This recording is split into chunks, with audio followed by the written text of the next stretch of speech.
আসসালামু আলাইকুম ওয়া রাহমাতুল্লাহি তাআলা ওয়া বারাকাতুহু। প্রিয় দর্শক এবং শ্রোতা মণ্ডলী, আপনারা কি জানেন ইসলামের প্রথম রাষ্ট্রদূত কে ছিলেন?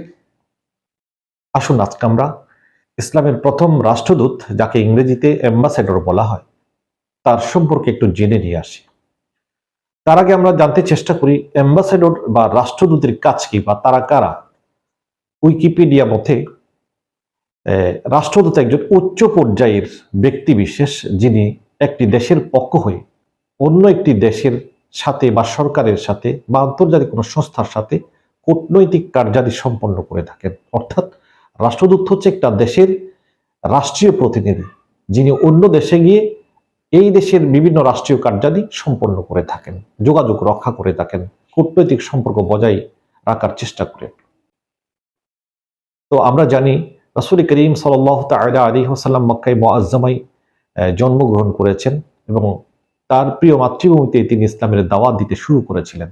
কিন্তু চতুর্দিক থেকে তার প্রতি বাধা আসতে শুরু করলো, এমনকি তার প্রতি নির্যাতন নিপীড়নের মাত্রাও দিন দিন বাড়তে শুরু করলো। অকথ্য নির্যাতন, অবর্ণনীয় কষ্ট তাকে সহ্য করতে হয়েছে, অপমান তাকে সহ্য করতে হয়েছে। এমনকি তার আত্মীয় স্বজন পর্যন্ত তার ডাকে সাড়া দিচ্ছে না। কিন্তু আশার বিষয় হচ্ছে, তখন মদিনা মুনাওয়ারা থেকে, যেটা তখন ইয়াসরিব নামে প্রসিদ্ধ ছিল, যারা হজ করতে আসতো, রাসূল করিম সাল্লাল্লাহু তাআলা আলাইহি ওয়াসাল্লাম তাদেরকে ইসলামের দাওয়াত দিতেন। তাদের মধ্য থেকে দিন দিন মুসলমানদের সংখ্যা বৃদ্ধি পাচ্ছে। প্রতি বছর হজের মৌসুম আসলে কিছু মুসলমান হয় এবং এইভাবে হতে হতে মদিনা মুনাওয়ারায় মুসলমানদের সংখ্যা যখন বাড়তে শুরু করলো, রাসূল পাক সাল্লাল্লাহু তাআলা আলাইহি ওয়াসাল্লাম তখন তাদের ধর্মীয় বিষয়াদি দেখভালের জন্য, তাদের নিরাপত্তার বিষয়টি দেখবার জন্য রাসূল পাক সাল্লাল্লাহু আলাইহি ওয়াসাল্লাম মক্কায় মুআজ্জামা থেকে একজন উচ্চপদস্থ সাহাবীকে তাদের কাছে প্রেরণের জন্য প্রয়োজনীয়তা অনুভব করলেন। তাদের ধর্মীয় বিষয় শিক্ষা দেওয়া, তাদের বিভিন্ন বিষয়ে দেখভাল করা। এই জন্য রাসূল করিম সাল্লাল্লাহু তাআলা আলাইহি ওয়াসাল্লাম সিদ্ধান্ত নিলেন, মক্কায় মুআজ্জামায় রাসূলের সবচেয়ে ঘনিষ্ঠ একজন সাহাবী এবং ধর্মীয় বিষয়াদি যিনি দেখাশোনা করবেন, নিরাপত্তার বিষয়টি দেখাশোনা করবেন, এরকম একজন সাহাবীকে রাসূল পাক সাল্লাল্লাহু আলাইহি ওয়াসাল্লাম তৎকালীন ইয়াসরিবে প্রেরণ করেছিলেন, যিনি হচ্ছেন হযরতে মুসআব বিন আমির রাদিয়াল্লাহু তাআলা আনহু। তখন তার বয়স ছিল ২৭ বছর।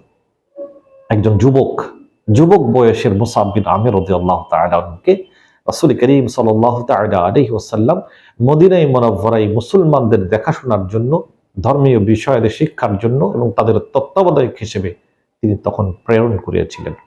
প্রিয় দর্শক এবং শ্রোতা মণ্ডলী, তখন কোনো ইসলামী রাষ্ট্র প্রতিষ্ঠিত হয়নি, মুসলমানদের কোনো স্বাধীন রাষ্ট্র নাই, দেশ নাই। ঐতিহাসিকরা তাই যে মুসআব বিন আমির রাদিয়াল্লাহু তাআলা আনহুকে প্রথম রাষ্ট্রদূত হিসেবে, মুসলমানদের প্রথম রাষ্ট্রদূত হিসেবে অভিহিত করেছেন।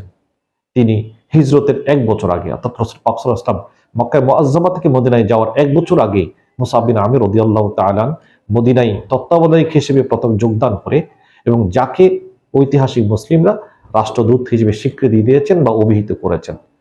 তাই আমরা জানতে পারলাম মুসআব বিন আমির রাদিয়াল্লাহু তাআলা আনহু যিনি হচ্ছেন ইসলামের প্রথম রাষ্ট্রদূত বা অ্যাম্বাসেডর, যিনি পরবর্তীতে উহুদের ময়দানে অত্যন্ত নির্মমভাবে কাফের মুশরিকদের হাতে শাহাদাত বরণ করেছিলেন। ইন্না লিল্লাহি ওয়া ইন্না ইলাইহি রাজিউন।